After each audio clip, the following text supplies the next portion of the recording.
Halo Sobat Dunia Seribu Besar, semoga Sobat selalu diberi kesehatan, panjang umur, dan rizki yang melimpah, amin.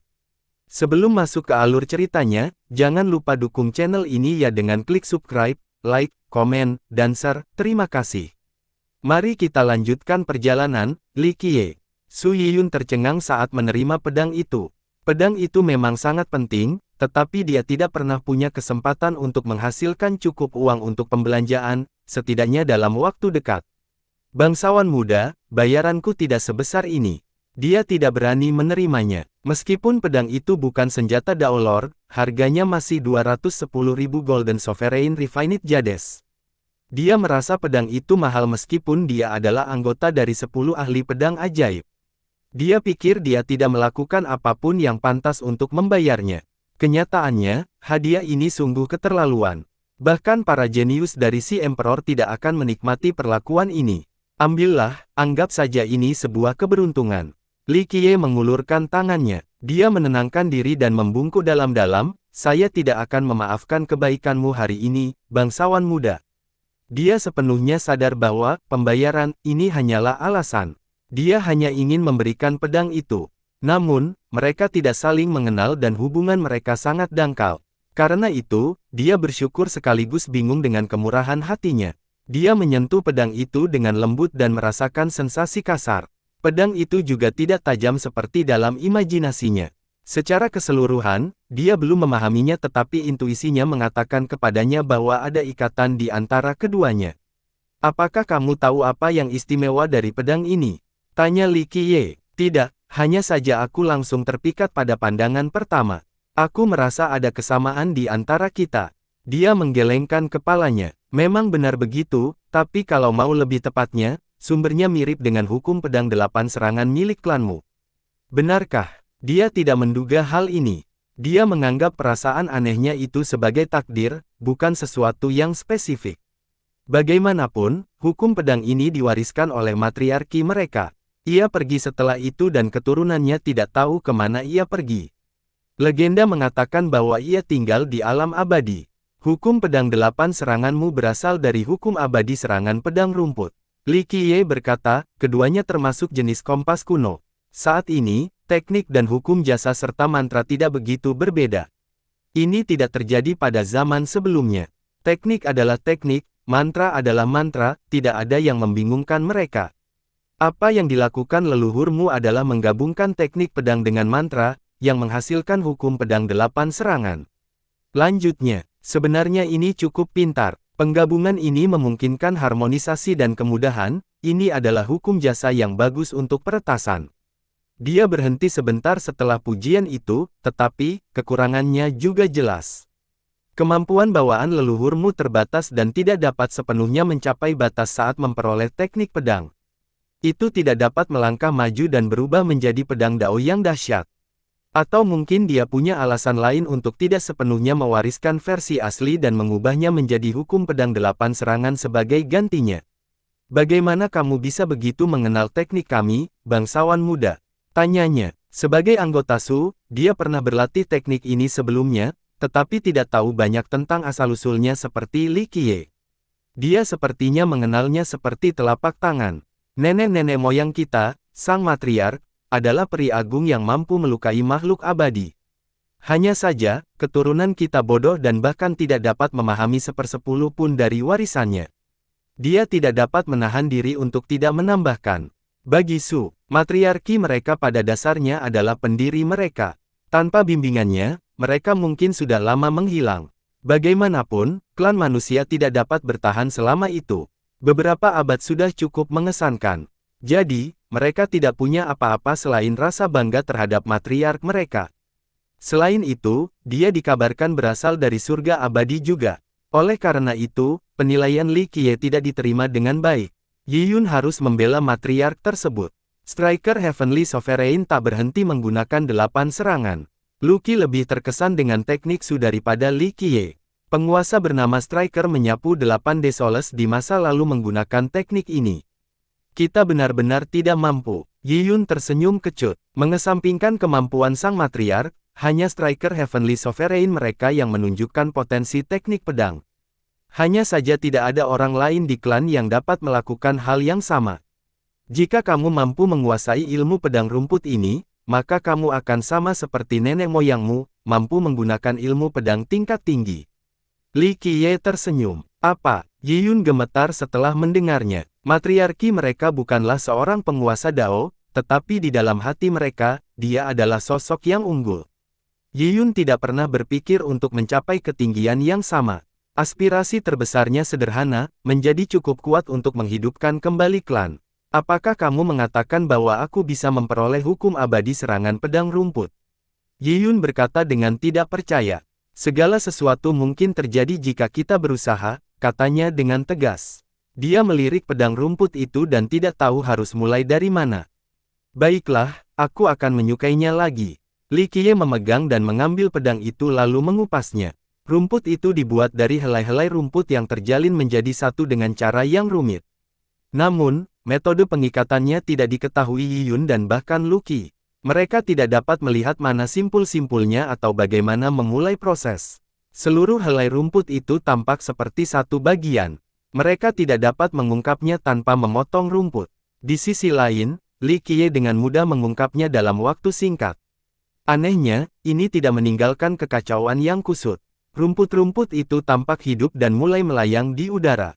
Perhatikan baik-baik sekarang. Dia kemudian menyentuh dahi dengan satu jari. Dia merasakan peluncurannya diaktifkan olehnya dan matanya menjadi cemerlang.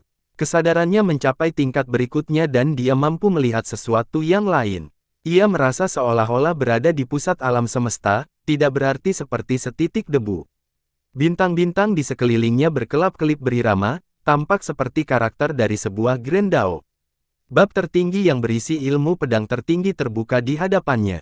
Dia segera tenggelam dalam proses pembelajaran ini. Su Yiyun akhirnya sadar kembali setelah sekian lama.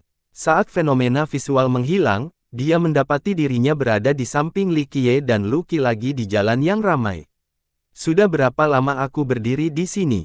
Tanyanya. Sebentar, Li Qiye sambil menjawab sambil tersenyum. Yi Yun merasa terkejut karena ia mengira jutaan tahun telah berlalu di alam semesta itu. Ia kemudian menyadari bahwa Li Qiye telah menunjukkan jalan kepadanya menuju ilmu pedang tertinggi, jalan pintas menuju supremasi.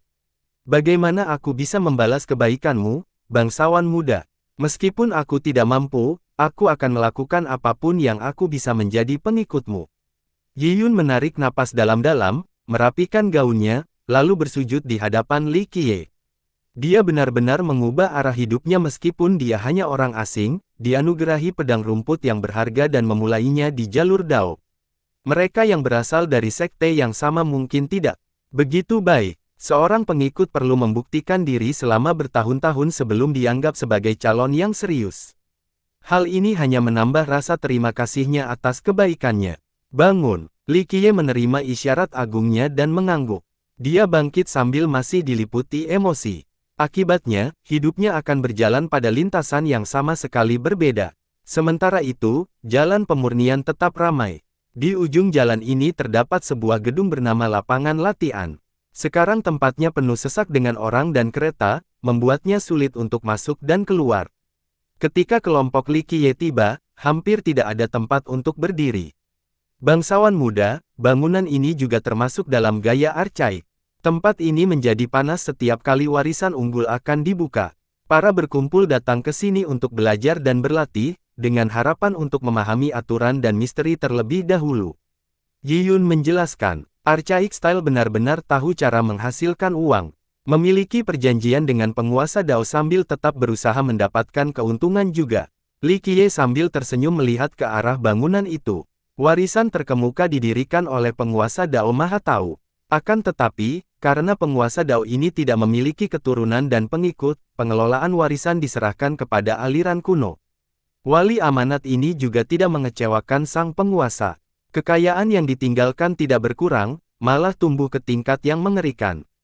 Tentu saja, Archaik Style juga memanfaatkan hal ini dan mendapatkan keuntungan dengan cara lain. Bangsawan muda, apakah Anda ingin mencobanya? Seorang asisten toko datang dan bertanya kepadanya, manajer kami mengatakan bahwa akan menjadi suatu kehormatan bagi kami jika Anda mau berpartisipasi. Jadi kita tidak perlu membayar. Yi Yun tersenyum. Perisu, tidak sopan membicarakan uang dengan bangsawan muda itu. Kehadirannya saja sudah cukup bagi kami. Asisten itu berkata dengan gembira.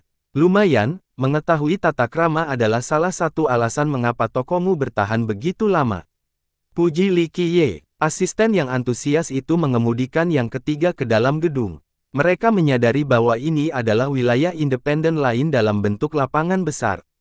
Ternyata ada banyak lempengan yang kedalamannya hampir sama dengan pot. Namun, perbedaan utamanya adalah lempengan-lempengan ini memiliki kotak-kotak kecil dengan berbagai ukiran rune di dalamnya. Rune-rune itu rumit dan aneh, yang dengan mudahnya membuat orang pusing. Plat-plat tersebut meniru Priminen Legacy. Semakin besar platnya, semakin mirip. Tentu saja, ini berarti membayar harga yang lebih tinggi untuk akses tersebut. Selama seseorang memiliki cukup uang, mereka dapat mencoba berulang kali. Lapangan itu juga penuh sesak begitu rombongan Li Qiye masuk. Setiap lempengan memiliki satu ahli yang mencoba memecahkan teka-teki. Mereka berharap bahwa dengan ilmu pengetahuan yang diperoleh di sini, mereka akan mampu memecahkan warisan terkemuka. Di tempat ini, seseorang bisa mendapatkan kembali sejumlah uang setelah mencoba. Namun, hal ini tidak berlaku untuk Priminen Legacy. Plat di sana mirip dengan iblis rakus yang akan melestarikan sumber daya semua orang. Satu-satunya cara untuk mendapatkan kembali apapun adalah dengan menyelesaikannya. Meski begitu, peluang menang yang sangat kecil tidak menyurutkan semangat semua orang. Hadiahnya terlalu menggiurkan, menang berarti menjadi orang terkaya di dunia. Seiring berjalannya waktu, sumber daya warisan bertambah dan keserakahan para penggarap juga bertambah. Peluang mereka hampir tidak ada mengingat preseden historis. Meskipun demikian, beberapa orang berpendapat bahwa ini lebih menggoda daripada menjadi penguasa Dao.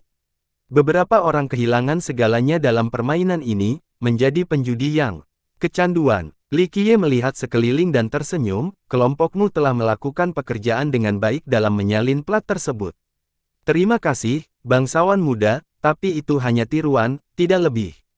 Asisten itu berkata, bagaimanapun, mereka harus memahami lempengan-lempengan di sini sebelum memecahkan misteri warisan.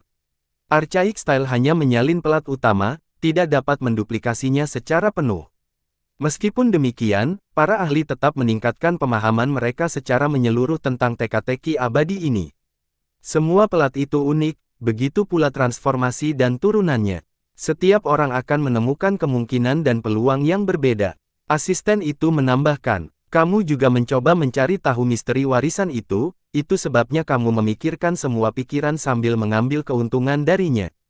Sungguh transaksi yang menguntungkan. Li Qiye tersenyum dan mengungkapkannya. Akan sangat bodoh jika tidak memanfaatkan kesempatan ini. Asisten itu terbatuk canggung, tetapi tidak menyangkal tuduhan itu. Kekayaan Mahatau Dao Lord diketahui oleh semua orang. Selain itu, ia bahkan lebih baik dalam hal akumulasi daripada rekan-rekannya, tetapi yang terpenting, ia tidak memiliki keturunan.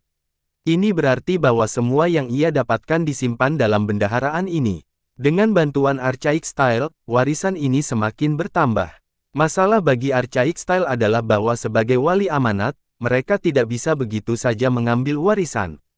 Tentu saja, ini tidak berarti mereka tidak mencobanya. Faktanya, yang terjadi justru sebaliknya selama bertahun-tahun. Bidang ini adalah contoh yang sempurna. Mereka memperoleh data berharga dan uang dari plat tiruan ini. Akan bodoh jika berhenti. Li Qiye melirik piring-piring itu dengan santai dan melihat para melemparkan uang mereka ke tengah. Ini adalah cara untuk memulai proses. Piring tingkat tinggi lebih mirip dengan yang asli. Apakah kamu ingin mencobanya, bangsawan muda? Tanya asisten itu. Hanya tiruan, tidak ada gunanya di sini. Jawab Li Qiye. Begitu juga ya. Wajar saja kalau piring sederhana kami tidak cukup untuk seseorang setinggi dirimu, bangsawan muda. Asisten itu tidak presisi. Kegembiraan membumbung tinggi di gedung itu saat setiap orang mencoba menebak dengan benar menggunakan piring. Di sisi lain, Li Qiye tampak acuh tak acuh dengan pengamatannya. Pada akhirnya, piring tiruan ini masih jauh dari warisan yang sebenarnya. Bagaimanapun, penguasa Dao Mahatau adalah yang paling berpengetahuan dari semuanya.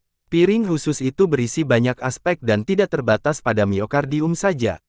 Dengan demikian, rekan-rekannya juga tidak dapat menemukan plat tersebut. Archaic Style memiliki sejarah panjang dan banyak kemampuan. Telah mempelajari warisan tersebut selama bertahun-tahun tetapi masih jauh dari kata selesai. Sayangnya bagi para pembudidaya di sini, bahkan memecahkan lempengan tiruan ini tidaklah cukup untuk persiapan menghadapi yang asli. Rekan Taosu, senang bertemu denganmu. Saat Li Qiye tengah melihat-lihat, seseorang datang dan menyapa Su Yiyun, seorang pemuda yang mengenakan jubah ketat. Dia sedang dalam suasana hati yang baik namun masih ada aura tajam dalam dirinya. Seolah-olah tubuhnya adalah gudang pedang. Dia tidak lain adalah Chen Changsheng yang pernah bertemu Li Qiye di kota suci. Rekan Tao Chen, Yiyun menyapanya kembali. Keduanya adalah bagian dari 10 pedang ahli ajaib. Dia berasal dari Daoist Sword Ground, salah satu sekte terkuat di benua itu. Sekte itu telah melemah dalam beberapa tahun terakhir tetapi masih jauh lebih kuat daripada Su. Apakah kamu kesini juga untuk melihat piring tiruan itu? Senyumnya adalah bukti sifat yang santai. Saya hanya menemani bangsawan muda itu. Dia menggelengkan kepalanya. Changsheng terkejut karena dia belum pernah mendengar bahwa dia memiliki guru sebelumnya. Dia melihat sekeliling dan akhirnya melihat Li Qiye. Hal ini membuatnya tercengang. Oh, senang bertemu denganmu lagi. Dia menyapa Li Qiye. Bukannya dia sengaja mengabaikan Li Qiye. Yang terakhir itu terlalu biasa dan mudah dilupakan di tengah keramaian. Terlebih lagi, dia berjalan di samping seorang ahli pedang. Orang-orang hanya akan memperhatikan kecantikannya, bukan Li Qiye. Yiyun berhasil menjadi begitu sukses meskipun klannya telah jatuh. Ini menunjukkan betapa hebatnya dia. Namun, dia tetap menampilkan pemandangan di hadapan Li Qiye. Itu bukan hanya untuk pamer, itu tampaknya datang dari hati. Ini benar-benar mengejutkan Changsheng. Bolehkah aku tahu namamu, bangsawan muda? Changsheng membungkuk, tidak berani sembarangan setelah melihat sikap Yiyun. Tuan Muda Li akan melakukannya. Li Qiye menjawab dengan santai. Ya, Tuan. Changsheng berkata sambil sangat penasaran. Orang ketiga, Lu Qi, hanya menambah kebingungannya. Penampilan dan auranya tersembunyi, tetapi Changsheng merasa bahwa dia tidak terduga. Wanita misterius ini juga mengikuti Li Qiye. Bangsawan Muda Li, apakah kamu ingin menguji keberuntunganmu di warisan terkemuka? Tanyanya, berpikir bahwa mereka terhubung oleh takdir setelah bertemu di Holy dan sekarang, Halloween. Tidak, aku akan mengambilnya saja. Li Qiye tersenyum. Petik 2. Changsheng tidak memberikan tanggapan apapun karena Li Qiye telah mengakhiri pembicaraan. Siapapun akan berpikir bahwa dia terlalu sombong dan tidak masuk akal. Sejarah menceritakan kisah yang berbeda karena belum pernah ada yang melakukannya sebelumnya. Keheningan singkat terjadi sebelum seorang anggota muda datang dan menunjuk ke arah Li Qiye, itu dia, Yang Mulia. Sekelompok murid yang dipimpin oleh seorang pemuda tampan datang. Pemimpin ini memiliki batu giok biru yang tertanam di dahi. Ini tidak sedikit pun mempengaruhi estetikanya dan malah meningkatkannya. Pangeran Penembak Bintang. Orang-orang di sekitarnya langsung memperhatikan pendatang baru ini. Chen Changsheng dan Su Yiyun juga menarik perhatian beberapa waktu lalu. Bagaimanapun, mereka adalah anggota dari 10 ahli pedang jenius. Namun, pemuda ini membawanya ke tingkat berikutnya. Dia tidak hanya tampan tetapi juga memimpin sekelompok murid dari kerajaan pedang Kaisar Laut. Tentu saja, dia juga seorang ahli pedang, hanya saja dominasinya jauh melampaui kedua lainnya. Ia berasal dari Star Shooter Country, anak sungai dari si Emperor. Yang terpenting, sebagian garis keturunannya dikenal sebagai Blue Spirit, garis keturunan bangsawan. Negara ini dulunya memiliki tokoh hebat, penguasa Dao keempat dari Kaisar Laut, penguasa Dao Penembak Bintang. Pangeran ini juga memiliki garis keturunan ini sehingga orang lain percaya bahwa dia adalah keturunan penguasa Dao. Oleh karena itu, statusnya lebih tinggi daripada Yiyun dan Changsheng. Kaisar Laut memiliki 3 dari 10 ahli pedang ajaib. Namun, ini sudah diduga, kata seorang penonton yang lebih tua. Meskipun dianggap bukan yang terkuat di antara generasi muda, tetap saja mengesankan bagi satu kekuatan untuk memiliki 3 di daftar tersebut. Kekuatan lain tidak dapat dibandingkan dengan Kaisar Laut dalam hal ini. Pangeran Penembak Bintang menyapa rekan-rekannya terlebih dahulu sebelum melorot ke arah Li Qiye, kau bunuh anggota kami. Aku percaya begitu. Li Qiye mendengus. Kalau begitu, kau juga tahu bahwa hukuman bagi pembunuh adalah kematian. Tatapan mata sang pangeran berubah dingin. Para penonton menikmati perkembangan ini. Rupanya sang pangeran datang untuk membalas dendam. Siapa yang akan membunuhku? Kau. Li Qiye menatap sang pangeran sambil memutar. Sang pangeran tidak menghargai jawaban yang menghina. Itu, wajahnya menjadi panas karena marah. Yang mulia, dia memprovokasi Anda. Teriakan seorang anggota kepada Tan, ingin membuat lebih banyak masalah. Mereka tidak peduli dengan kedua belah pihak, hanya ingin dihibur. Apakah kau menantangku atau gengsi kerajaan kita? Kata sang pangeran dengan dingin. Entahlah, Li Qiye berkata dengan malas, ada masalah dengan ini. Hal ini langsung membuat masa yang riuh itu memikirkannya. Menantang sang pangeran adalah satu hal karena pertengkaran di antara generasi muda sudah biasa terjadi. Namun, menantang otoritas Kaisar Laut adalah masalah yang sama sekali berbeda. Kerajaan pedang Kaisar Laut yang diprovokasi di depan umum adalah peristiwa yang monumental. Itulah sebabnya semua orang berhenti dan menatap Li Qiye. Orang malang itu telah menyinggung Kaisar Laut, bukan hanya anggotanya. Kasus terakhir tidak apa-apa karena dapat diartikan sebagai persaingan antar pemuda. Itu tidak menjamin keterlibatan sekte yang sebenarnya, para senior di sana juga tidak akan cukup peduli untuk berpartisipasi. Bagaimanapun, pengiklan adalah jalan yang penuh balas dendam dan bahaya. Kematian adalah hasil yang umum. Tidak semua sekte ingin terlalu melindungi murid-murid muda mereka. Namun, reputasi dan otoritas mereka yang ditantang adalah masalah yang berbeda. Ini bisa berakhir dengan pertarungan sampai orang terakhir. Dalam kasus ini, lawannya adalah Kaisar Laut dan yang terburuk, benua pedang adalah wilayah kekuasaan mereka. Hasil yang baik adalah dia akan mati sendirian. Hal terburuk adalah menyeret sekte dan klan bersamanya. Su Yiyun tersenyum kecut setelah mendengar Li Qiye. Hanya sedikit yang berani melawan Kaisar Laut dengan cara seperti ini. Chen Changsheng juga tercengang. Dia ingin menghentikan Li Qiye tetapi sudah terlambat. Dia sudah cukup lama hidup di dunia ini untuk memahami betapa seriusnya hal ini. Sayangnya, kata-kata itu sudah keluar dari mulut Li Qiye, tidak ada yang bisa ditarik kembali sekarang. Dia tidak menyangka Li Qiye begitu galak. Dia mengira pria itu istimewa saat pertama kali bertemu, tetapi ini tetap membuatnya terkejut.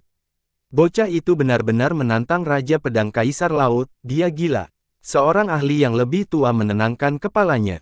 Dia tidak tahu kekuatan sebenarnya. Dia akan segera menangis dan menyesal. Seorang pemuda menatap Li Qiye dengan jijik.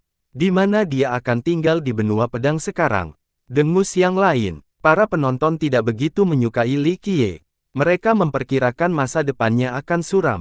Haha, keberanianmu sungguh mengagumkan. Pangeran Starshooter tertawa menanggapi, baiklah, saya akan mengikuti kecenderungan bunuh diri Anda.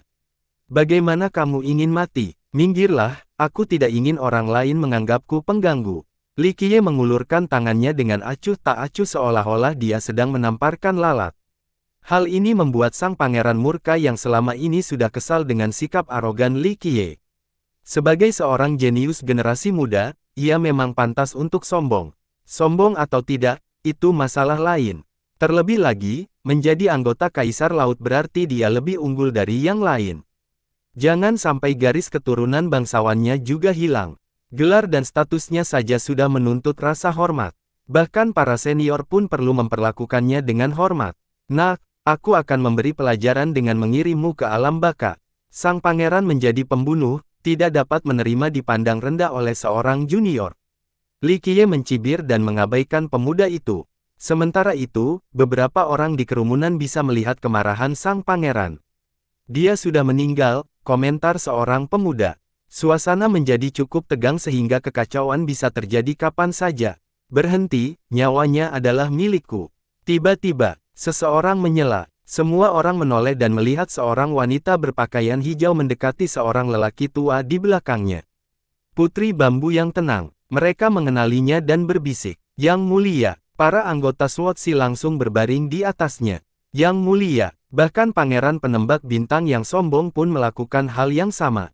Keduanya memiliki latar belakang yang sama. Satu-satunya hal yang mengangkat statusnya di atas statusnya adalah pertunangannya dengan Raja Pedang Lautan Perdamaian. Dengan demikian, dia akan mewakili cabang utama di masa depan. Sang pangeran tidak punya pilihan selain kenyamanan lebih rendah. Dia menganggukkan kepalanya sebelum fokus pada Li Qiye. Sepertinya banyak orang yang menginginkan nyawaku. Sekarang kapan waktunya bekerja sama? Li Qiye tersenyum pada sang putri. Tidakkah kau tahu bahwa penghinaan terhadap kerajaan pedang Kaisar Laut dapat dihukum mati? Dia melorotnya. Tidakkah kau tahu bahwa penghinaanku dapat dihukum dengan pemusnahan 9 klan? Balas Li Qiye. Penonton pun tertawa terbahak-bahak setelah mendengar ucapannya. Apakah dia pikir dia orang penting atau semacamnya? Dia pasti masih dikurung. Harus ada batas untuk menyombongkan diri. Seorang pemuda berkomentar. Dia mungkin cukup sombong untuk berpikir bahwa itu adalah kebenaran. Kultivator wanita lainnya mencibir. Lucky tidak sependapat. Tuannya pasti bisa mengatakan hal seperti ini dan mereka tidak akan berani membalas kata pun. Li Qiye sebenarnya satu tingkat lebih tinggi, penguasaan tertinggi yang melampaui semua imajinasi. Lucky berpikir bahwa komentar Li Qiye sepenuhnya benar. Menghina makhluk seperti itu akan mengakibatkan kehancuran total. Itu hanya akal sehat. Su Yiyun juga berpikir. Dulu, dia setuju dengan pendapat banyak orang, tetapi sekarang, dia memikirkan latar belakang. Kalimat itu tepat jika dikaitkan dengan para kepemilikan yang mirip dengan penguasa kelima. Namun, dia bukan salah satu dari kelimanya dan dia tidak bisa menemukan identitas lain. Chen Changsheng mengenang keberanian Li Qiye. Orang ini berani berbicara dengan calon Ratu Kaisar Laut dengan cara seperti ini. Gaya eksentrik pria itu tidak menjelaskan kesombongannya. Menyebutnya sebagai kegilaan juga tidak tepat. Changsheng sama sekali tidak mengerti Li Qiye. Saya harap kemampuanmu cukup untuk menjamin rasa percaya dirimu, dan itu bukan hanya omong kosong. Sang putri menjadi penasaran saat dia menatap Li Qiye. Sekarang, Li Qiye mencium tubuhnya dengan malas dan berkata, baiklah, lagi pula aku tidak punya kegiatan apapun. Saya akan bermain bersama Anda sebentar, sedikit olahraga tidak ada salahnya. Semua mata tertuju pada sang putri. Mereka ingin tahu apakah dia akan bertarung sekarang. Ya, hal yang membuatnya terkenal adalah pertunangannya dengan Raja Kaisar Laut. Namun, jangan lupa bahwa dia adalah salah satu dari 10 ahli pedang ajaib. Dia bukan hanya vas cantik yang hanya dimaksudkan untuk hiasan. Tempatnya di antara 10 besar diraih berkat kepiawaiannya yang luar biasa dalam menggunakan pedang. Kurang terbuka sekali, teriak Pangeran Penembak Bintang dengan dingin, sang putri tidak perlu mengotori tangan dengan orang sepertimu. Aku sendiri yang akan dikurungmu. Li Qiye tidak mau repot-repot merawatnya, malah semakin menunjukkan rasa jeleknya. Nak, ayo kita keluar dan bertarung. Pangeran yang marah itu menantang. Dia harus menahan diri karena daerah ini termasuk dalam Archaic Style dan Hallowed City. Kalau tidak, dia tidak akan bertele-tele. Tidak perlu terburu-buru, kita akan segera mendapatkan kesempatan. Sang putri berbicara sebelum Li Qiye bisa menjawab. Kapanpun tidak masalah. Li Qiye tidak keberatan.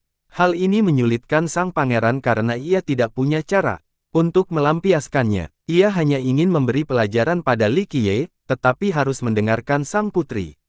Ya, saya berhasil. Hahaha, akhirnya aku berhasil membukanya. Tiba-tiba, seseorang berteriak dari sudut lain dengan marah, sial. Akhirnya aku mengerti, Archaic Style sialan itu benar-benar ahli. Suaranya menggema di seluruh lapangan dan menarik perhatian semua orang. Mereka melihat seorang lelaki tua berdiri di depan sebuah piring. Badannya agak kurus, seolah-olah hanya tinggal kulit dan tulang. Meskipun demikian, tubuhnya terasa kuat dan tidak mudah patah. Mata merah karena kegembiraan, atau mungkin karena terlalu banyak begadang sehingga matanya merah sepenuhnya. Secara keseluruhan, ia tampak seperti seorang penjudi yang kecanduan dan baru saja menang besar. Berdengung, piring di depannya menyala, begitu pula dengan kotak-kotak di dalamnya. Krak, krak, krak, kotak-kotak itu perlahan menghilang, memungkinkan lelaki tua itu mengeluarkan batu giok yang sudah dimurnikan. Astaga, ini terasa menyenangkan. Akhirnya aku bisa mengembalikan mereka dengan cara yang benar, tidak perlu omong kosong di bawah meja. Dia tertawa terbahak-bahak. Dia memecahkan yang ini juga, luar biasa. Orang lain tidak dapat mempercayainya. Jian Sanqiang adalah sesuatu yang lain, piring itu pasti termasuk dalam 10 besar. Sangat rumit namun dia tetap membukanya. Seorang yang berteman dengan lebih tua merasakan hal yang sama. Senior Sanjing pasti tahu sesuatu, sungguh-sungguh. Yang lain mulai menyesal. Kalau saja mereka tahu dia berhasil membuka pelataran itu, mereka pasti sudah memperhatikan proses agar bisa menerapkannya pada Priminen Legasi. Membuka satu di sini bukan berarti bisa membuka warisan. Namun, itu adalah hal minimum, semacam kualifikasi. Jika mereka tidak bisa membuka pelataran di sini, mereka tidak punya kesempatan untuk mendapatkan warisan. Jian Sanqiang adalah seorang pengembara yang kuat dan terkenal. Banyak yang memuji bakatnya dan tampaknya memang pantas setelah pembukaan yang sukses. Senior, bagaimana kamu melakukannya? Yang lain di sekitarnya dan bertanya, ingin tahu setiap detail kecilnya. Sang putri memperhatikan hal ini, matanya bergerak sedikit. Ia kemudian menatap Li Qiye dan bertanya, apakah kamu berani mencoba membuka piring? Ada berbagai tantangan di sini dengan tingkat kesulitan yang berbeda-beda. Tangan, itu hanya metode persetujuan dasar, tidak sulit sama sekali. Li Qiye tersenyum dan berkata, kau jelas tidak tahu misteri yang terkandung dalam lempengan-lempengan ini. Sangat sedikit yang berhasil membuka lempengan-lempengan ini, apalagi orang sepertimu. Berhentilah melamun, Pangeran Penembak Bintang membalas dengan keras. Banyak orang tidak bisa melakukannya karena mereka bodoh. Begitu juga denganmu. Li Qiye memandang pangeran itu dengan jijik. Pangeran itu tersipu setelah dihina di depan umum. Namun, orang lain juga bengkok karena dia juga memasukkan mereka ke dalam hinaannya. Sejak bidang ini diciptakan oleh Archaic Style, hanya sedikit yang berhasil. Hal ini juga berlaku untuk pelat level terendah, apalagi yang lebih tangguh. Inilah alasan mengapa keberhasilan Sanqiang dengan pelataran tingkat atas membuat semua orang terkesima. Hampir semua orang yang hadir menganggap ini sangat sulit, sampai-sampai mustahil. Bocah, perhatikan kata-katamu. Seorang pakar mengungkapkan ketidakpuasannya. Orang lain yang tidak menyukai Li Qiye sejak awal berteriak, jika kamu terus seperti ini, aku akan menamparmu di hadapan pangeran. Li Qiye mengabaikan mereka semua. Sepertinya kau punya kartu di lengan bajumu. Baiklah, tunjukkan pada semua orang kemampuanmu, buka piringnya. Sang putri mencibir. Semudah kue. Li Qiye tersenyum, tapi tidak ada gunanya mencoba. Menghasutku, itu tidak berhasil. Chen Changsheng juga penasaran. Dia sudah menghabiskan banyak waktu di sini, tetapi tidak bisa membuka satu kata pun. Bangsawan muda, kamu harus mencoba. Tanyanya pada Li Qiye. Coba saja karena kamu sangat percaya diri. Saya akan membayar biayanya, jadi berpikir saja apakah kamu bisa melakukannya atau tidak. Sang putri mengipasi api. Apakah kamu tahu apa akibatnya jika kamu memprovokasiku? Li Qiye menatap sang putri dengan seringai di wajahnya. Apa yang akan kamu lakukan? Dia membusungkan dadanya, sama sekali tidak takut. Tiba-tiba aku ingin bersenang-senang. Gadis kecil, aku butuh pembantu. Dia mengusap dagunya dan berkata, konyol. Pelayan tua di belakang sang putri mengeluarkan raungan menggelegar, membuat semua orang tahu kekuatan. Berhentilah berteriak, kakek Wang. Jian Sanqiang tiba-tiba ikut bersenang-senang dan berkata pada Li Qiye, bocah, aku suka gayamu. Tempatkan piring yang paling sulit, tunjukkan pada semua orang apa yang bisa Anda lakukan. Mampu membukanya adalah tanda kemampuanmu dan ini adalah dunia di mana yang kuat memangsa yang lemah, tidak apa-apa bagimu untuk mengambil istri bocah itu. Sanqiang, jaga mulutmu, kata pelayan tua itu. Sanqiang mengabaikannya dan melanjutkan, kakek, kau bukan tandinganku. Bocah itu bertarung lebih baik. Kamu juga bukan tandan yang mulia. Pelayan tua itu membalas. Benar, bocah nakal itu tidak jahat sama sekali sementara aku sudah terlalu tua. Sanqiang tertawa. Kerumunan saling bertukar pandang setelah mendengar ini. Rupanya Jian Sanqiang pernah bertarung melawan Raja Pedang Lautan Perdamaian sebelumnya. Jian Sanqiang adalah seorang pengembara yang kuat dengan latar belakang yang tidak diketahui. Dia selalu bepergian sendiri dan memiliki kepribadian yang eksentrik, sama sekali berbeda dari orang-orang penting lainnya. Jadi, tidak aneh jika orang lain melihatnya berpihak pada Li Qiye saat ini. Dia pernah melakukan hal-hal yang lebih aneh di masa lalu. Hal yang menarik perhatian mereka adalah pertarungan antara dia dan Raja Pedang Lautan Perdamaian. Apa hasilnya? Kita lihat apakah Anda cukup mampu untuk mewujudkan ini. Putri bambu yang tenang melorot ke arah Li Qiye. Tidak, merupakan kehormatan bagimu untuk menjadi pembantuku. Li Qiye tersenyum, membuat para pendengarnya semakin tercengang. Statusnya sebagai ahli pedang dan menjadi putri pedang kayu sudah cukup bergengsi. Posisinya di masa depan sebagai ratu hanya bisa digambarkan sebagai tak tandingannya. Sekarang, Li Qiye berani menjadi pembantunya. Kesombongannya tidak ada batasnya. Akan aneh jika kerajaan pedang kaisar laut tidak disimpannya setelah ini. Seorang ahli di dekatnya. Tidak ada sekte yang akan menerima hal ini begitu saja, apalagi kerajaan pedang kaisar laut. Penghinaan akan berubah menjadi kemarahan yang tak henti-hentinya yang hanya akan terpuaskan dengan kematian Li Qiye. Aku sudah muak dengan sikap tidak hormatmu terhadap sekte kami, bocah. Pangeran penembak bintang yang gelisah melangkah maju tetapi diabaikan oleh Li Qiye lagi. Keluarlah, aku akan memenggal kepalamu dan mencuci mulutmu yang kotor itu dengan darahmu sendiri. Teriakan sang pangeran, jangan berteriak, anak kecil. Saya sedang menunggu untuk melihat pertunjukan yang menyenangkan. Jian Baijiang memegang tangannya. Dia sangat tertarik pada Li Qiye saat dia berkata, anak muda, ayo, ayo. Saya ingin membuka piring apapun yang Anda inginkan, saya mendukung Anda sekarang. Aku akan memukul siapapun yang mencoba melakukan apapun padamu. Wajah Pangeran Starshooter memerah, tetapi dia tidak bisa berbuat apa-apa. Jian Sanqiang adalah orang yang benar-benar melawan raja mereka. Jika dia memaksakan masalah ini, hasilnya tidak akan baik. Untuknya, teruskan saja, kami semua menunggu. Putri Bambu yang tenang mendesaknya. Benar sekali, tunjukkan saja pada kami, jangan hanya bicara kosong. Yang lain mulai ribut. Beberapa ingin memihak sang putri untuk menyenangkan Kaisar Laut. Tentu saja, beberapa juga tidak menyukai Li Qiye karena sikapnya dan ingin membuatnya malu. Beberapa ahli pedang telah mencoba tetapi gagal. Orang biasa seperti dia tidak tahu apa yang akan terjadi padanya. Pemuda lainnya mengangguk setuju. Dia tidak bisa keluar dari masalah ini karena dia berbicara dengan sangat tegas, tidak ada ruang untuk menarik kembali ucapannya. Seorang ahli yang lebih tua menenangkan kepalanya. Kebanyakan tidak percaya padanya. Banyak jenius dan leluhur lintas generasi telah mencoba berkali-kali namun tidak berhasil, tidak seorang pun boleh bertaruh pada keberhasilannya. Gadis kecil, aku akan bersikap lembut padamu demi menghormati leluhurmu. Baiklah, aku akan menunjukkan kepadamu apa yang bisa kulakukan. Li Qiye melirik sang putri dan berkata, aku tak sabar untuk melihatnya, katanya bangga. Tuan Muda Li, berapa banyak batu giok murni yang kamu inginkan?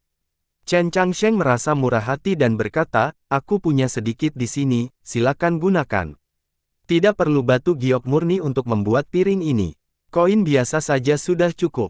Li Qiye tersenyum. Koin. Para petani di perdagangan saling bertukar barang yang berharga.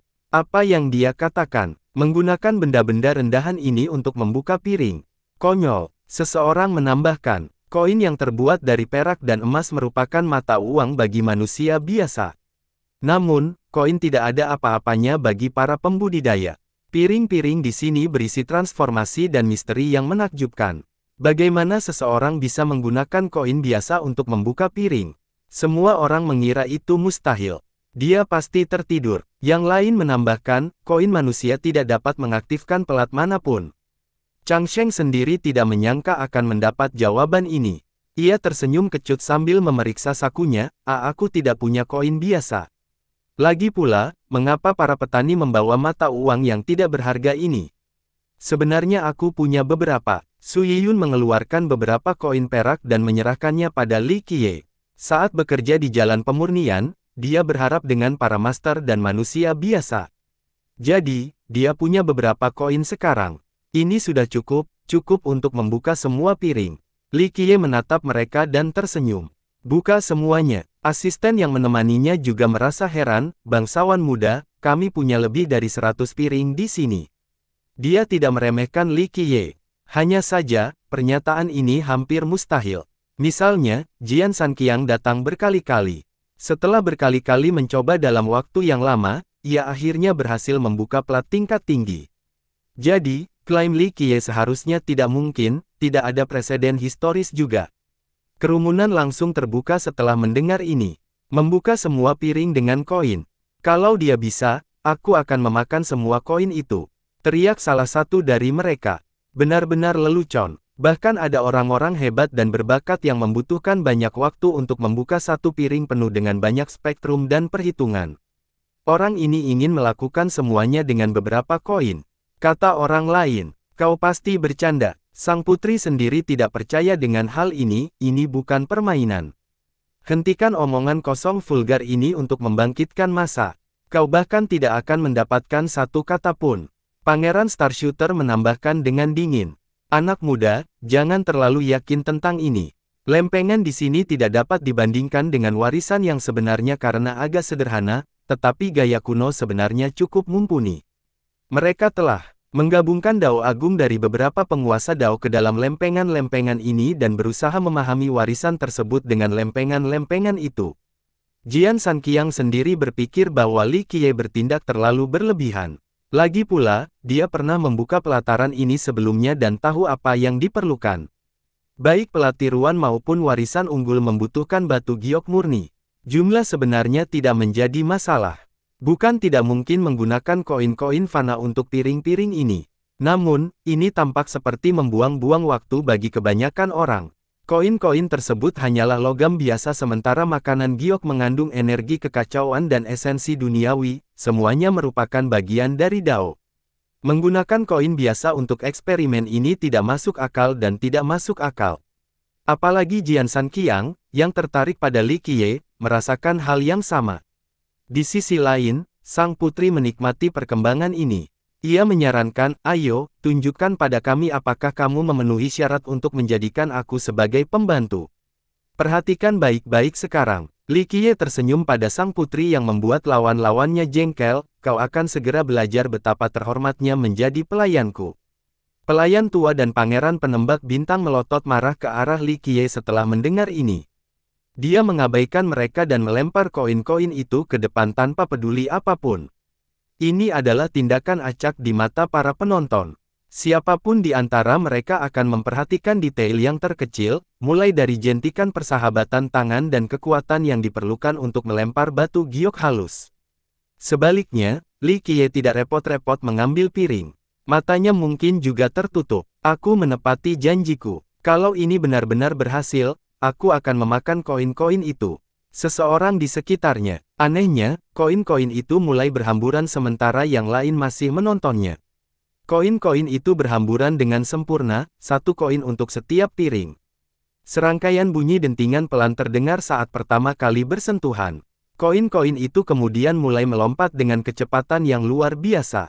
Semuanya terjadi terlalu cepat, menghasilkan melodi yang berirama. Tidak seorang pun dapat bereaksi sebelum semua piring menyala. Berderit, kotak-kotak pada piring mulai menyusut dan bagian bawahnya dapat terlihat. Semuanya terbuka. Seorang anggota berkumpul berteriak bersamanya. Semua orang tetap membeku, mata mereka hampir tertunduk ke lantai setelah melihat perkembangan yang mengejutkan ini. Lucky sudah siap untuk ini, tetapi dia masih menjadi emosional. Dia paling memahami Li Qiye dibandingkan siapapun di sini. Dia tahu bahwa Li Qiye sepenuhnya mampu membuka piring-piring itu. Sayangnya, cara ini di luar dugaannya. Dia tidak hanya membuka satu, tetapi semuanya hanya dengan melemparkan koin-koin ke udara. Seseorang harus datang langsung ke sana untuk mempercayai cerita ini. Ini sekali lagi mengukuhkan kedudukannya yang tertinggi dalam ingatan. Seangkan yang lainnya, mereka masih belum bisa berkata apa-apa. Su Yiyun mengira Li Qiye dapat membuka satu atau dua tanpa masalah. Ini mengejutkannya. Para anggota Archaic Style telah melihat berbagai skenario sebelumnya. Para pelaku sebelumnya menggunakan metode yang luar biasa dan menemukan keberhasilan yang relatif. Sayangnya, eksploitasi masa lalu ini tampak seperti permainan anak-anak sekarang dibandingkan dengan Li Qiye. Setelah sekian lama, semakin banyak keluhan yang tenang. Salah satu dari mereka bertanya kepada temannya, "Hei, bangunkan aku dari mimpi ini." Bam! Temannya menamparnya dan meninggalkan bekas merah. Sang kedekatan menyentuh pipinya yang memerah dan bertanya, "Ini bukan mimpi." "Sial!" teriak Jian Sanqiang juga, "Apa-apaan ini, bagaimana ini bisa terjadi? Aku sudah menghabiskan begitu banyak tenaga." Dia melompat-lompat sambil memegangi kepalanya, benar-benar menginginkannya dengan perkembangan ini meskipun dia memiliki banyak pengalaman dalam hidup. Sihir apa ini? Mayoritas orang berbisik-bisik dengan berbagai komentar karena tak percaya. Li Qiye tidak berniat untuk berlama-lama di sana. Dia melirik putri yang membeku dan terkekeh, pikirkan kapan kamu siap menjadi pelayanku, lalu datanglah. Setelah berkata demikian, dia pergi diikuti oleh Lucky dan Su Yiyun. Pasti ada yang aneh dengan ini. Dia curang. Keributan pecah setelah kepergiannya. Kecurangan. Apakah habitatnya mungkin? Pakar lain sangat tidak setuju. Asisten, piringmu pecah. Tanya salah satu sahabat. Tidak ada yang mengira bahwa hal ini terjadi karena satu atau dua piring bisa pecah tetapi semuanya pada saat yang bersamaan. Mereka jelas bekerja sebelumnya. Meski begitu, para pekerja mulai memeriksa pelat-pelat itu. Mereka memastikan bahwa semuanya berfungsi dengan baik. Bagaimana bisa bocah nakal itu melakukannya? Semuanya, tanya seorang jagoan. Setiap piring tiruan telah disiapkan dengan hati-hati oleh Archaic Style. Piring-piring tersebut memiliki kedalaman dan transformasinya sendiri. Oleh karena itu, mengalahkan satu lempeng sangatlah sulit. Diperlukan pemahaman tentang lempeng tersebut. Li Qiye tampaknya tidak beroperasi di bawah batasan ini. Seorang ahli menenangkan diri dan bertanya kepada temannya, apakah kamu melihat pergerakan koin-koin tadi? Bagaimana koin-koin itu bisa mengenai pelat? Yang lain mendengarkan dan mulai berpikir juga. Namun, tidak seorang pun mengingatnya karena mereka tidak pernah benar-benar memperhatikannya sejak awal, karena terlalu sibuk dengan topik dan mengolok-oloknya. Beberapa orang menonton dengan penuh perhatian untuk alasan hiburan. Namun, koin-koin itu bergerak terlalu cepat di atas lempengan sehingga mereka tidak dapat melihat polanya. Kelompok Li Qiye tidak bisa maju jauh sebelum Jian Sanqiang menyusul mereka. Adik kecil, kamu mau kemana? Tanyanya sambil tersenyum cerah. Karena tubuhnya yang kurus, senyumnya tidak begitu menarik. Meski begitu, senyumnya tampak tulus dan ikhlas. Apa? Li Qiye meliriknya. Namaku Jian Sanqiang. Lanjutnya, saya tinggal di dekat sungai tanpa orang tua atau anak, tanpa istri dan selir juga. Senior Jian, bangsawan muda kita tidak tertarik dengan silsilah keluargamu. Su Yiyun tidak tahu apakah harus tertawa atau menangis. Jian Sanqiang secara alami lebih kuat dari Su Yiyun karena ia berasal dari generasi sebelumnya. Namun, ia menarik karena ia tidak pernah berpura-pura menjadi guru yang bijaksana di depan para junior. Ia bepergian sendiri dan melakukan apapun yang ia suka tanpa peduli dengan adat istiadat. Karena gayanya yang eksentrik, beberapa orang sangat membencinya sementara yang lain merasakan sebaliknya. Tentu saja, beberapa pihak pengembara merasa bangga padanya, tidak mudah bagi seorang pria untuk mencapai levelnya di dunia otomotif. Para gelandangan tidak memiliki sumber daya maupun koneksi, mayoritas hidup di lapisan terbawah, bertahan hidup saja sudah sulit. Tidak apa-apa, aku sungguh-sungguh berusaha berteman dengan pemuda itu. Aku hanya ingin menderita bahwa aku bukan orang jahat. Sanqiang tersenyum. Jadi apa tiga kelebihanmu? Li Qiye bertanya sambil tersenyum. Yah. Sanqiang tertawa hampa sebelum menjawab, aku tidak begitu yakin, ibuku yang memberiku nama itu, tidak mungkin aku bisa menanyakan artinya saat masih di dalam rahim. Ia berhenti sejenak sebelum melanjutkan, tetapi saya mungkin bisa berspekulasi. Salah satunya adalah ketulusan saat bekerja dengan orang lain, itu pasti poin terbaik saya. Bekerja dengan saya berarti kemenangan mutlak, situasi yang saling menguntungkan. Jadi ya, saya rekan setim yang sempurna. Wajahnya bahkan tidak memerah setelah iklan itu. Bekerja sama untuk apa? Li Qiye tidak terkejut dengan penjelasannya. Adik kecil, aku lihat kamu sangat berbakat, memiliki pemahaman yang luar biasa, mampu melihat jalan abadi pada pandangan pertama, matamu cukup terang untuk solusi zaman, tubuhmu sangat bersih, seorang jenius yang hanya ada sekali dalam seabad. Sanqiang tidak malu menjadi seorang penjilat meskipun dia cukup kuat untuk melawan keenam raja itu. Yiyun merinding mendengarkan, berpikir bahwa pria itu terlalu terang dan tidak wajar. Senior, kau membuatku merinding. Yiyun berkata, apa niatmu? Nona, Anda salah. Saya selalu mengatakan apa adanya dan tidak pernah menyanjung siapapun dalam hidup saya. Anak muda itu memang tak tertandingi. Penguasa Dao dan jenius tertinggi tidak dapat dibandingkan dengannya. Sanqiang tidak merasa malu saat menjilat seorang junior. Baiklah, aku akan menerima pujianmu. Katakan saja niatmu, jangan bicara kosong lagi. Li Qiye mengangguk dan tersenyum. Sanqiang sama sekali tidak siku dengan umpatan tidak sopan dari Li Qiye. Ia tersenyum dan berkata, adik kecil, apakah Anda tertarik dengan kesepakatan bisnis? Ketika kita berhasil, kita tidak perlu lagi khawatir tentang apapun selama sisa hidup kita.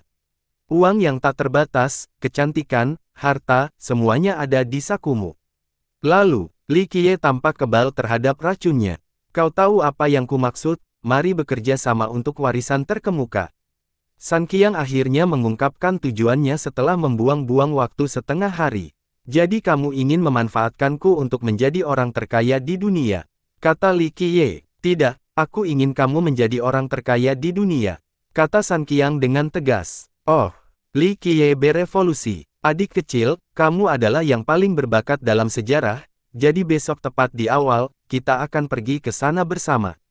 Kamu buka warisannya dan aku akan menjadi pengawalmu dan menyediakan sebanyak mungkin batu giok dan koin yang diperlukan, kata Sun Qiang dengan penuh semangat. Apa yang menyenangkan bagimu? Tanya Li Qiye. Hehe, permintaanku sebenarnya tidak ada apa-apanya. Aku akan mengurus modal dan keamanannya, kamu tinggal buka warisannya, lalu kita bagi 6 jadi 4. Kamu berenam, aku berempati, bagaimana? Ingatlah bahwa setelah sekian tahun, warisan ini telah mencapai tingkat yang tak terhitung. Bahkan 60% saja sudah cukup untuk membuat Anda menjadi orang terkaya di dunia. Mata berbinar saat itu. Sun Qiang entah bagaimana yakin dengan kemampuan Li Qiye dan menjadi orang pertama yang meminta untuk bekerja sama. Hal ini membuat Li Qiye tertawa. Bagaimana keadaannya? Ini sama sekali bukan kesepakatan yang buruk, kamu mendapatkan mayoritas. Sun Qiang tersenyum tetapi Li Qiye tidak menanggapi. Baiklah, kamu dapat 7, aku ambil 3 saja. Sejauh ini aku tidak bisa. Dia tidak punya pilihan selain menaikkan tawarannya. Pria itu masih tidak menjawab. Sun Qiang menjadi gugup dan menggertakkan giginya, adik kecil, kamu menang, kamu dapat 8 dan aku hanya akan mendapat 2 bagian. Ini benar-benar batas kemampuanku, aku tidak bisa berbuat lebih baik.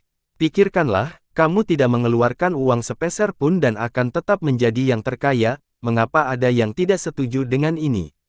Dia merasakan sakit yang tajam di dalam hatinya karena kesepakatan itu menjadi semakin buruk baginya. Bagaimana kalau aku tidak bisa membukanya? Li Qiye menawarkan dan berkata, aku mungkin akan menghabiskan semua uangmu hanya untuk gagal. Apa kau sudah bersumpah? Sun Qiang merasa seolah-olah seseorang baru saja menuangkan air dingin padanya. Dia sangat menghargai Li Qiye dan bersedia melakukan apa saja. Hanya 2 bagian dari warisan itu akan cukup untuk menjadikannya lebih kaya dari hampir semua sekte. Baiklah, jika kau tidak bisa membukanya, aku akan menerima kekalahanku dan menganggapku sebagai nasib buruk. Aku hanya harus memulai dari awal lagi, itu saja. Ucapannya dengan tekad, meskipun agak enggan. Itu adalah mentalitas yang baik untuk dimiliki. Li Qiye menjawab, jika berhasil, bagaimana jika kamu membunuhku dan mengambil semuanya? Sama sekali tidak. Sun Qiang membantah dengan tegas, menurutmu aku ini siapa? Memang, aku sedikit serakah, tapi kamu tidak akan menemukan sedikit pun ketidakjujuran dan mengkhianati dalam diriku. Aku sangat menghargai kata-kataku. Kurasa aku bisa mempercayaimu. Jawab Li Qiye. Jadi, kamu akan bekerja sama denganku. Kita pasti bisa melakukannya. Sun Qiang kembali bersemangat. Haha, kamu terlalu banyak berpikir. Saya tidak membutuhkan uang orang lain untuk membuka warisan itu. Saya akan memberikan beberapa koin setelah menang. Li Qiye tertawa dan berjalan pergi. Sun Qiang hanya bisa menyaksikan kedatangan kelompok itu dengan harapan. Jian Sun Qiang bukan satu-satunya yang punya ide ini. Beberapa orang hebat lainnya juga merasakan hal yang sama, tetapi mereka tidak segera melakukannya dan tidak juga seberani dia.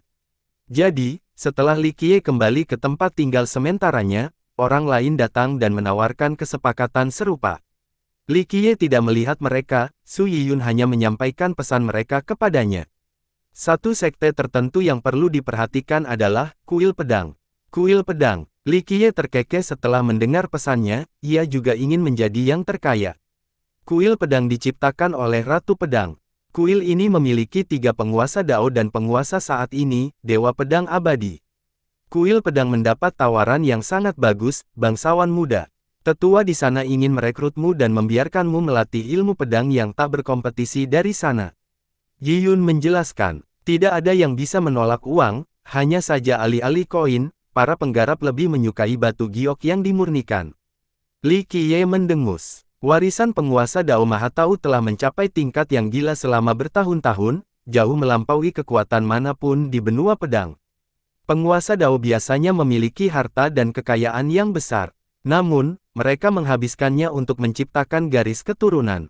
Jadi, meskipun garis keturunan ini akhirnya makmur, mereka sama sekali tidak dapat dibandingkan dengan warisan terkemuka di bawah kendali Gaya Archaik. Sekte-sekte memiliki jutaan pengikut yang menghabiskan banyak sekali sumber daya ingat. Selain itu, mereka juga mempersembahkan persembahan untuk leluhur mereka. Lebih jauh lagi, tidak semua sekte penguasa Dao mengalami peningkatan di setiap generasi berikutnya. Bahkan, klasifikasi lebih mungkin terjadi sementara warisan terkemuka terus membesar seperti bola salju. Oleh karena itu, tidak ada sekte yang dapat menahan godaan untuk memiliki warisan ini, bahkan para raksasa. Tokoh-tokoh besar selalu datang untuk mencoba setiap pembukaan, berharap untuk berhasil. Itulah sebabnya tidak mengherankan bagi Sword Temple untuk mencoba dan bekerja sama dengan Li Qiye. Li Qiye telah melakukan prestasi ajaib di tempat latihan. Banyak yang berpikir hebat sehingga menjadi komoditas yang diminati. Sayangnya, dia menolak kuil pedang dan yang lainnya. Dia bangun pagi-pagi sekali di hari kedua dan pergi ke tempat warisan bersama Lucky dan Yiyun. Namun, tempat itu sudah penuh sesak dengan orang. Warisan itu terletak di sebuah lembah di Hallowed City. Seluruh lembah telah disempurnakan menjadi satu lempengan. Sang penguasa Dao menggunakan teknik dan kekuatan pamungkasnya bersama dengan sumber daya yang tak terhitung jumlahnya untuk tujuan ini. Tidak dapat dihancurkan dengan kekuatan kasar meskipun telah dicoba berkali-kali. Misalnya, Dao Lord of Sea Emperor dari Star Shooter dan Dao Lord of Flame Valley dari Dark Frost pernah ada di masa lalu. Mereka mengatakan bahwa sulit untuk menghancurkannya, baik melalui Dao maupun dengan kekerasan. Oleh karena itu, tidak ada seorang pun yang mencoba menggunakan kekerasan untuk melawan warisan tersebut. Dari kejauhan, warisan itu menyerupai corong dengan jurang tak berdasar di bagian bawahnya. Perbedaan utamanya adalah keberadaan kotak-kotak. Di bagian atas terdapat 9.999 kotak. Semakin ke bawah, semakin sedikit kotaknya. Bagian bawah hanya memiliki 99 kotak. Inilah yang membuat warisan itu berbentuk corong. 9.999 kotak di bagian atas memungkinkan para petani untuk berdiri. Setiap kotak memiliki simbol yang unik dan tidak dapat dipahami, tidak ada pengulangan. Prosesnya dimulai dengan mudah. Seseorang hanya perlu membayar biaya pendaftaran ke Archaik Style, lalu mereka akan ditempatkan di posisi puncak untuk waktu terbatas. Mereka kemudian harus memasukkan uang mereka ke dalam corong. Ketika mereka mengenai kotak yang tepat, kotak-kotak itu akan menyala termasuk posisi mereka saat ini. Ini berlanjut hingga mereka berhasil memecahkan warisan tersebut. Roh penguasa Dao akan kembali dan memberikan pemenang semua kekayaannya. Tentu saja, kehilangan berarti meninggalkan modal yang telah dibuang ke sana sejak awal. Oleh karena itu, warisan tersebut mengumpulkan lebih banyak uang setelah jutaan tahun. Tren ini tidak melambat. Hari ini bukanlah hari pertama pembukaan warisan. Beberapa hari telah berlalu tetapi tempat itu masih dipenuhi orang-orang dari seluruh dunia. Tatapan matanya langsung tertuju pada Li Qiye. Itukah bocah yang membuka semua piring di lapangan latihan? Orang-orang langsung marah. Itu dia, dan dia hanya menggunakan koin mortal. Seseorang yang hadir di sana secara langsung mengonfirmasi. Koin fana, ini tidak mungkin nyata. Sebagian besar pendengar berteriak. Faktanya, pencapaian Li Qiye kemarin menimbulkan kehebohan di Hallowed City. Ia langsung menjadi bintang terbesar. Tidak, itu benar sekali, banyak saksi kemarin. Orang lain bersumpah. Jadi ada kemungkinan warisan yang tak terpecahkan itu akan terpecahkan pada hari ini. Yang lain menarik napas dalam-dalam. Tidak mungkin, jika menanyakan itu, para penguasa Dao pasti sudah melakukannya sejak lama. Sekarang bukan giliran junior ini. Seorang pemuda bersinar. Mengetahui cara membuka piring tiruan tidak berarti dia bisa melakukan hal yang sama di sini. Lihat saja, yang lain jelas-jelas cemburu. Benar, tiruan tidak bisa dibandingkan dengan yang asli. Kalau tidak, Archaik Style pasti sudah membuka warisan itu sejak lama dan memonopolinya. Seorang jagoan merenung. Yang lain setuju dengan sentimen ini. Jika memecahkan piring tiruan itu berarti keberhasilan di sini, maka para pembuat piring itu seharusnya mengetahui jawaban sebenarnya atas warisan tersebut. Prominent Legacy setidaknya 10 juta kali lebih rumit daripada lempengan tiruan itu. Seorang tetua agung berkata, gaya kuno hanya menggunakan bidang-bidang itu untuk menghasilkan lebih banyak uang sambil memanfaatkan keserakahan semua orang. Aku menolak untuk mempercayainya, lihat saja. Tak seorang pun di antara kerumunan itu yang percaya pada Li Qiye. Meskipun demikian, beberapa individu dan sekte tetap optimis tentang peluang Li Qiye. Itulah sebabnya seseorang mendatanginya dan berbisik, Tuan Muda Li, apakah Anda punya rencana? Kami telah membeli posisi dari Archaic Style dan menyiapkan 600 juta batu giok makanan jika Anda berada di dekatnya. Pakar lain yang mengenakan jubah hitam mengirim pesan dari sektenya, para tetua kami akan menambahkan kondisi yang lebih menguntungkan jika Anda bergabung dengan kami. Misalnya, kami akan menyiapkan pendamping Tao yang sempurna dan akan membantu Anda dalam menembus Anda. Bangsawan muda, selama kau bekerja sama dengan kami, pemimpin sekte akan menerimamu sebagai murid pertamanya terlepas dari hasilnya. Dia akan menganugerahkan kepadamu hukum pedang pamungkas kami, kata seorang tetua agung lainnya. Bangsawan muda, kami akan memenuhi semua persyaratan sebelumnya selain menjadikanmu tetua pertama kami. Putri kerajaan yang mulia akan bertunangan dengan Anda juga, sang putri adalah yang tercantik di negara fondasi. Tetua lainnya menyampaikan pesan yang lebih rahasia dan sensitif ini. Mereka ingin berinvestasi pada Li Qiye karena manfaatnya yang besar dan keuntungan yang tak terbatas. Bagaimanapun, sekte membutuhkan lebih dari sekadar jasa hukum yang kuat, harta, dan murid. Kekayaan dan sumber daya merupakan kebutuhan untuk membina anggota mereka. Li Qiye telah menunjukkan pemahaman yang luas tentang lempengan-lempengan ini. Bahkan jika ia gagal dalam upaya ini, masih ada potensi di masa depan selama mereka bisa berhasil bergabung dengan sekte mereka. Tentu saja beberapa petinggi tidak muncul dan hanya mengirim pengikutnya untuk merekrutnya. Sayangnya, Li Qiye hanya tersenyum dan menolak semuanya. Hari ini, hanya kesuksesan yang menanti Anda, bangsawan muda. Chen Changsheng sudah datang lebih awal dan dengan antusias menyambut Li Qiye. Ia juga menemukan tempat yang bagus untuk Li Qiye. Platform akan segera dibuka, mohon bersiap. Manajer Archaic Style mengirimkan pesan ini setelah Li Qiye sampai di tempatnya. Yang lainnya pun penggalian menuju posisi mereka. Mayoritas dari 9.999 piring teratas telah ditempati orang. Tidak jauh dari Li Qiye ada wajah yang dikenalnya, Putri Bambu yang tenang. Dia telah melenyapkannya sejak dia tiba di sini. Pelindung bayangannya juga ada di perlindungan, tetua pelindung kerajaan pedang Kaisar Laut. Bagus, kuharap semua orang sudah siap. Aku akan sekali lagi memperkenalkan warisan unggul. Manajer Archaic Style mengumumkan, ini adalah warisan dari penguasa Dao Mahatau dan diserahkan kepada kami dengan biaya periode bunga 5%. Ini adalah angka saat ini, 8 triliun 900 miliar Dao Lord Refined Jades, 176 triliun 500 miliar giok halus penguasa abadi, 35 triliun Supreme Sovereign Refined Jades.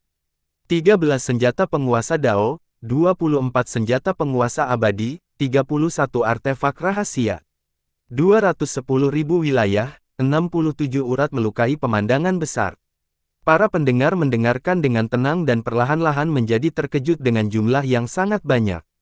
Bagi banyak orang, hanya dengan memiliki satu Dao Lord Refined Jade saja sudah bisa membuat mereka kaya. Saat ini, warisan itu memiliki jumlah yang luar biasa. Orang tidak dapat membayangkan harta karun ini sedikit pun. Ini pasti lebih dari harta karun kerajaan pedang Kaisar Laut, kan? Seseorang menenangkan diri dan bertanya dengan pelan. Itulah warisan terkemuka, siapapun yang jelas akan menjadi orang terkaya di dunia. Pertanyaanmu tidak perlu, tidak ada garis keturunan di Eight Desoles yang dapat menandingi jumlah batu giok murni. Mungkinkah mereka memiliki harta yang lebih berharga, tetapi menghasilkan sebanyak ini? Mustahil, seorang ahli menatap sinis. Ini adalah penilaian yang masuk akal. Beberapa garis keturunan mungkin memiliki barang-barang yang tidak bernilai harganya, tetapi mereka tidak dapat menghasilkan banyak batu giok murni. Warisan itu telah terkumpul terlalu banyak, seperti bola salju yang bergulir selama jutaan tahun. Kenapa tidak ada yang mencoba merebutnya sebelumnya? Seorang pendatang baru tidak dapat menahan diri untuk bertanya. Apakah peninggalan Archaic Style hanya akan duduk diam dan menonton? Bisnis ini sangat kuat. Inilah sebabnya saya tahu ini, mereka masih dapat mengakses sumber daya mereka di seluruh Eight Desoles meskipun segelnya masih berlaku. Mereka mungkin memiliki rahasia yang tidak dapat kita akses. Seniornya menjelaskan lebih lanjut, ini tidak berlebihan. Melakukan bisnis dalam skala besar seperti itu membutuhkan dukungan kuat yang tentu saja dimiliki Archaic Style. Bagaimana dengan seorang penguasa Dao? Pendatang baru itu dengan berani berpikir, menawarkan seorang penguasa Dao merebut warisan ini. Kelompok itu bertukar pikiran dan memikirkan situasi ini. Mungkin seorang penguasa Dao yang tak terkalahkan memiliki kesempatan, tetapi mereka belum pernah mendengar hal seperti itu dalam sejarah. Penguasa Dao tidak akan mencoba. Seorang leluhur menggelengkan kepalanya, penguasa Dao Maha Tahu mengerahkan segala yang dimilikinya ke dalam warisan sehingga tidak mudah untuk dihancurkan. Dia tidak jauh dari penguasaan Dao tertinggi seperti Swordsi, jadi penguasa Dao manapun harus mengerahkan segala yang dimilikinya. Ditambah lagi, dan ini adalah poin terpenting, uang dan sumber daya adalah barang eksternal, penguasa Dao tidak akan berpikir bahwa ini setara. Ini hanya salah satu logika. Seorang tetua agung berkata, tidak semua warisan berada di sini. Sisanya dijaga oleh Archaic Style. Seseorang mungkin bisa memecahkan piring besar ini, tetapi mereka hanya akan kehilangan reputasi mereka alih-alih mendapatkan semuanya. Dia berhenti sebentar sebelum melanjutkan, penting untuk mencatat bahwa reputasi Archaic Style sempurna, kata-kata mereka sama berharganya dengan emas. Penguasa Dao ingin menjaga reputasi dan hubungan baik dengan Archaic Style juga untuk berjaga-jaga jika mereka membutuhkan sesuatu di masa mendatang. Ditambah lagi, mereka harus memikirkan keturunan mereka setelah mereka tiada. Percakapan ini membantu khalayak memahami mengapa penguasa Dao tertentu datang dan tidak dapat memperoleh warisan. Baiklah, kita akan segera memulainya. Saya tidak akan kembali aturannya kecuali untuk dua hal, tidak boleh menggunakan kekerasan agar Anda tidak masuk daftar hitam selamanya dan tidak ada batasan modal yang dimasukkan.